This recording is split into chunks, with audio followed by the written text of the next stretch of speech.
Okay guys, this is my survival rifle, .22 caliber, inspired by Little Badger, Chiapa. And it's been 3 years now since made. So I'll show you how it works. And first, this is the hammer. Focus. And it's just one cock, single cock only. Then this is a trigger. Then this is the lever to break the barrel. So this is how, guys, just pull it back, then the barrel break. So when the barrel breaks, see that shell when you're in halfway, when you meet halfway open,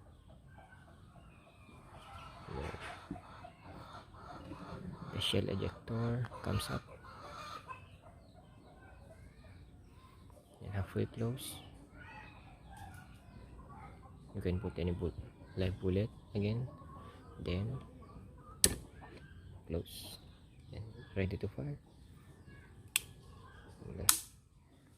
So guys, this scope rail is made out of scrap metal from flat bars. Just made a little corrugated there, groove, then a top screw, and really I put some neodymium magnet here under here, so when close, touch up, then temporarily lock the rifle. So guys, this is my front sight. Inner barrel is from airgun, smooth bore, .22 caliber. Outer barrel is just a pipe, steel pipe. And skeleton buttstock made from square bar.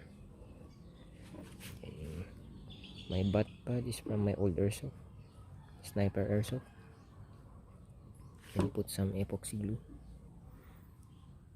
Nice finish. Then show you my pin there. Actually my pin is made out of tungsten from drill bit, so it won't tear, it won't wear easily.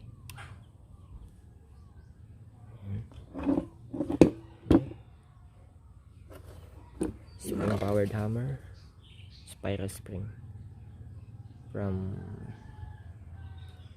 Umbrella.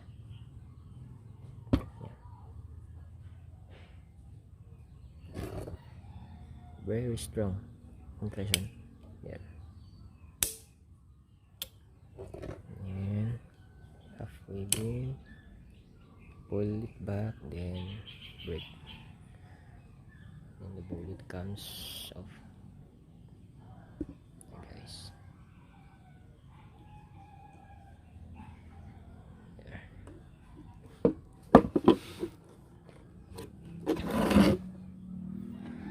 So this groove here, at first I put some single groove, but it can catch the lock, doesn't catch the lock, so I decided to put another one so it can fit perfectly, but still won't lock. So I decided to cut here, so fold it back, then it fit. Enough to hold the barrel tight, so it won't shake. So that's it guys, my homemade survival rifle inspired by Little Badger.